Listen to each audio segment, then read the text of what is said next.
Hey there gamers, DreamcastGuy here, and today we're talking about Resident Evil 2 and 3, the originals, not the remakes. This is the PlayStation 1 version, has finally, officially been re-released. This is actually on PlayStation Network right now, and I've been playing it, and I gotta say, I am out of my mind. I'm so excited. I mean, Resident Evil fans have specifically been begging for a return of the OG trilogy, 1, 2, and 3, because these are games that very much invented the survival horror genre. Crazy monsters, a combined universe, different timelines, stuff that really made you care, not just about the characters and Umbrella, but even the weird monsters we fight. But I want to break down what makes these versions different, because they do look a little bit different, they play a little bit different, and honestly, it's such a big deal they finally brought this back. Let me explain. Hi, hope you're having a great day, and if you could, please give this video a like and subscribe if you haven't already. So this year is technically the 30-year anniversary of Resident Evil, and they've been doing all sorts of cool celebrations and stuff about the legacy, the impact, the real traditional classic horror of it. So them bringing this back, honestly, it's so great. A lot of fans have been asking for this to come back because, you know, we've been getting this drip feed of classic Resident Evil. Originally, they gave us, you know, a remastering of Resident Evil 4, a sprucing up of Code Veronica. But this is actually just straight up the original game playing inside of Sony's own emulator. Now, let's start by talking about the visual representation of this, because something I know some people like and some people really don't is the slight jitteriness of this. So you'll probably notice, especially when characters are close to the camera or talking to each other, the way this works is that they upscale everything so much. When you're playing this, it honestly looks pretty dang good. For graphics that now are like 27 years old when it comes to Resident Evil 2, it looks pretty good because the upscaling is so clean. But the way it actually works, it's like this grid-based upscaling, which makes it where a lot of times the tiny articulation on particular parts of characters' movement, their motion when they're standing there, it can make stuff look like it's sort of jumping about. Now, personally, I kind of think that looks neat. Like, I don't know, something about this slightly still janky, but much cleaner version of it undoubtedly looks better. Now, let me just show you something. So last night, I decided to play through the original version of Resident Evil 3 on my PlayStation 1. This is what it looked like. Now, some people really appreciate that real rawness of the original. I think that, honestly, this upscaled port on the official emulator, I think does look better. Now, let me compare this to something else real quick. So when you play this on PlayStation 4 and 5, you can play this on anywhere there is the PlayStation Network. I think these versions are great because they're not just straight ports. You can go into the settings menu and mess with the colors. You can mess with the button layout. You can mess with stuff like that. But there's also a rewind feature, which is pretty dang fun. Now, this exists for all the PlayStation 1 games. Everything that's on PlayStation 1 that is on this like PlayStation Plus network thing, it has the ability to create save states, which is very, very fun, especially because you can make so many of them. It's nice to. Resident Evil 3 specifically has all these branching checkpoints, times where it says, hey, do you want to do this or do that? It is cool that you can create a bunch of save states if you wanted to test everything out in a single playthrough. But I also do like just that rewind feature. Like with a horror game, I almost feel like dying, making mistakes, figuring stuff out is part of how you play it.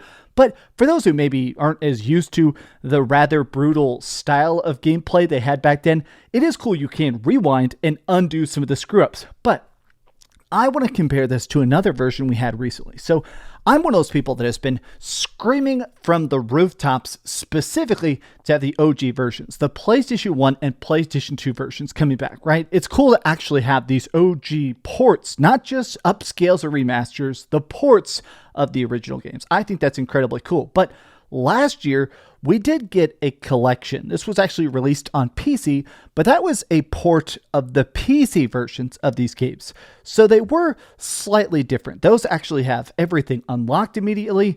They have certain things like door skip. You could actually skip the door animations, and those were slightly more upscaled. Now I'm going to say something slightly controversial.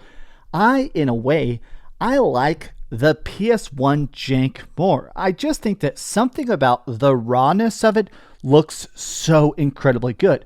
As a person that grew up very much obsessed, especially with Resident Evil 2, seeing it come back in all of its original glory is fantastic. Now, if you've never played these games, The reason they're so dang fun is honestly, I like the characters so much. It's so cool to see these people thrust into a worst case scenario. You see, Resident Evil 2 and Resident Evil 3, they happen at the same time. Everybody ends up in this quiet mountain town called Raccoon City right as Umbrella dumps this thing called the T-virus. This causes crazy mutations. It turns normal people into zombies, but it can also cause other terrible creatures like the Gamma Hunters or the Lickers, all sorts of creatures that are way, way, way off the charts dangerous. And at this point, everybody's only goal, all these characters we play in Resident Evil 2 and 3, Leon, Claire, and Jill Valentine, their goal is just to escape. But what's fun is that Resident Evil 2 and 3, even though they take place in the same place at the same time, the characters never quite see each other. They don't team up. Instead, what's really cool about this is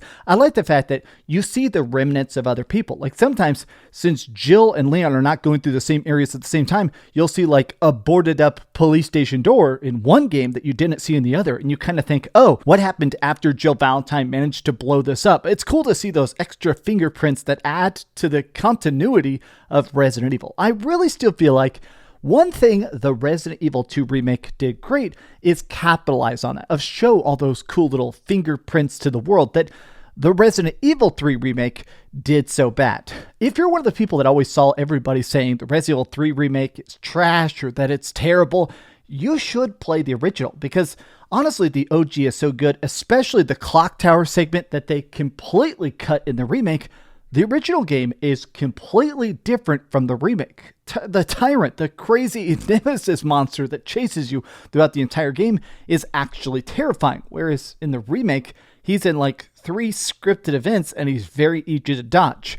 These versions are fantastic, but I want to try something that I think some people probably wouldn't, which is that I have a PlayStation Portal. You know, it's that little thing. It's like a streaming device thing. So I want to test that out because something they rolled out this year, and it's technically still in beta, is that you can play stuff via remote play, but not just on your PS5. You can actually stream a game directly from the PlayStation Cloud instead of installing it or downloading it. So I decided to try it out.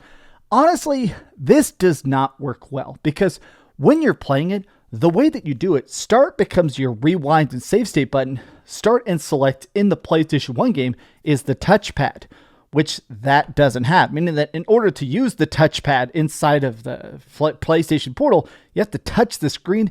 It's just very finicky. It just doesn't feel good in a way that it's much more intuitive when you have an actual physical controller. I gotta say, as a person that's been wanting this for years and years and years, I am thrilled they brought it back. Now time for the one giant downside.